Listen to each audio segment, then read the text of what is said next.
BTS are the most talked about act in the world, but for their leader RM, it was a fight to become number one.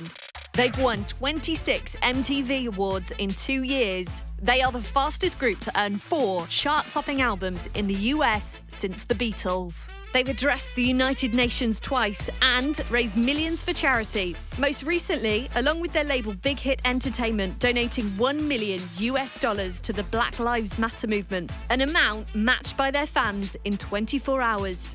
This is the story of how a kid from Korea believed in himself and 6 other talented individuals, taking them from a cramped trainee dorm to the world stage. This is RM, The Come Up. Kim Nam-joon was born on the 12th of September 1994 in South Korea and grew up with his mum, dad and little sister. Nam-joon taught himself English and he managed to do it by watching Friends. He first watched it in Korean, then English with Korean subtitles, and then finally in English, which, as you can imagine, makes him pretty smart. In fact, in school, Nam-joon scored in the top 1% of the nation in his first year of high school, and his IQ is 148, which classifies him as a genius. We're not even just being nice, that's technically what a genius is. Growing up, Nam-joon also loved poetry, which was a massive influence on what led him into a life of rap. He shared his work through an online forum, which his classmates at school would comment on and give feedback. How brave is that? You can still read 12-year-old Nam-joon writing passionately about the reunification of Korea online today, in which he describes the nation as being like a brave tiger. You'll spot the tiger symbolism in a lot of BTS's work, including one which sideswipes Jimin during the Idol music video. From the age of 11, RM became interested in hip-hop after hearing Epic High's Fly in 5th grade at school, a song which fellow BTS member Suga has shown a lot of love for. Since then, both RM and Suga have collaborated with Epic High, who have said that BTS create good music. Understatement. RM also loved listening to Eminem and has stated many times he played an influence in his career ambitions. Nam-joon started rapping in mid-2007 and by September had begun to collaborate with other up-and-coming talent in the underground rap scene. Bear in mind, he's still only 13 years old.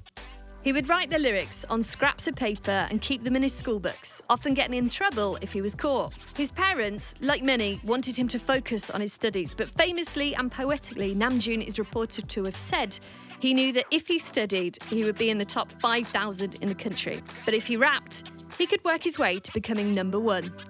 In the desire to improve his craft and become well known, he shared his music online through hip-hop forums. Back then, of course, he had a different name, or a few. Runch Randa was the most well-known, but he also went by the names Largo, The Nexist and Stilo. The earliest known collaboration he did was with Changmo, another Korean artist who would go on to be very successful. Through late 2007 and early 2008, Nam-joon, along with Changmo, were part of a crew called the Black Pirates. He did his first ever stage performance with the Black Pirates, but soon left after a couple of months due to the artistic differences. Reports suggest other group members were not as focused on the music as Nam-joon. In August 2009, Nam-joon thought he had found his big break after years of working so hard to hone his skills. He auditioned for music label Big Deal Records to join a hip-hop collective. He passed the preliminary round along with 6 other finalists, but failed to make it past the second as he forgot most of his lyrics during his performance. Nam-joon was devastated, and there are reports that after the rejection, he returned to focus on his academic work, almost giving up on his big dream. However, at the audition, a moment of magic happened.